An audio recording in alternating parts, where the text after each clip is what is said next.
So this is something that we discussed in a designer's drop-in, as one of our members is working with a group of engineers and decided that case studies would be a great tool to use.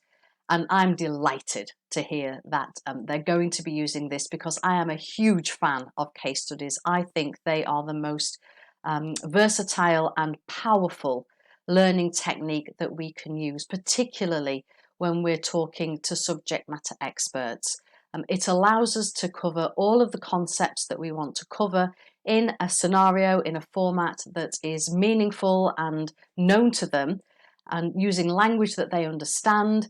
And that means that they're far more likely to be able to see how they're going to apply it when they get back to work. So I am a massive fan of case studies, in particular the ones that you write yourself, so not retrospective ones that we actually create to bring out a particular learning point and to examine a lot of the things that we're discussing in our training. So the question was, I'm fairly confident I can write a meaningful case study. How is it best to facilitate that? I know we're the Training Designers Club, but we do talk facilitation too. So here are 3 ways I think that you can run or use a case study exercise really well in your training. The first way is to ask very specific questions of people. So give them the case study, get them to work in groups, and then guide them through the thinking process.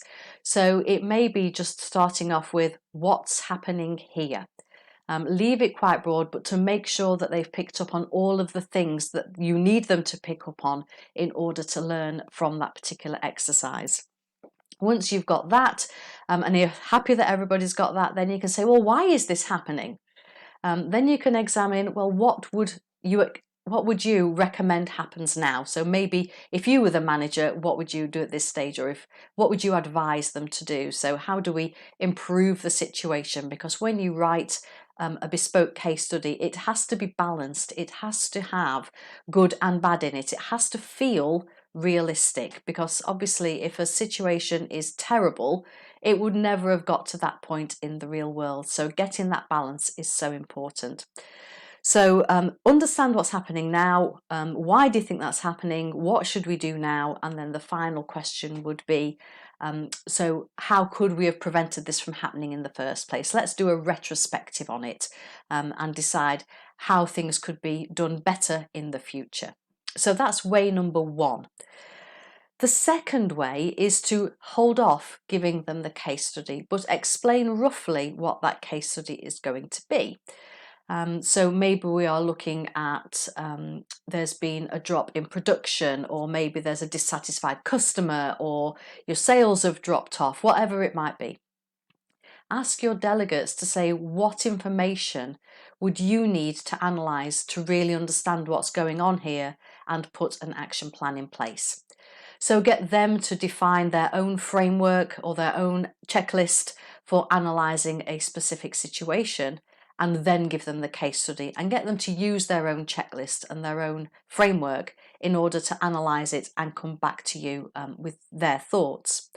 The reason that I think this is fantastic is it stops them getting lost in the detail too soon, because when you're working with subject matter experts, that is undoubtedly where they are going to put their focus. They're going to look for the little details and maybe miss some of the big stuff.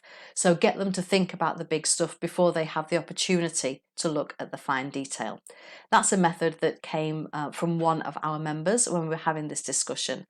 And the third method came from another member, which I think is another brilliant way of working with a case study. And she likened it to working with a choose your own adventure book. So we give the case study out in parts.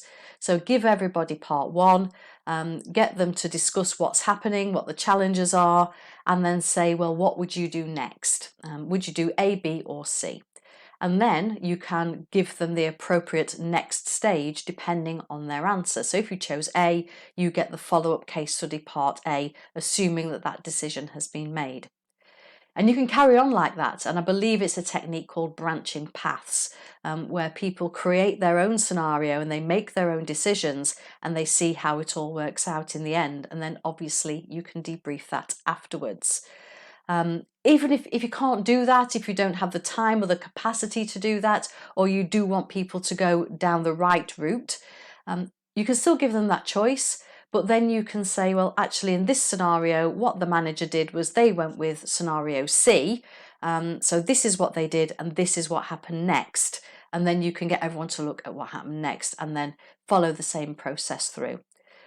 So 3 ways there that you can really make case studies work for you in your training sessions, whether you're designing them or facilitating them.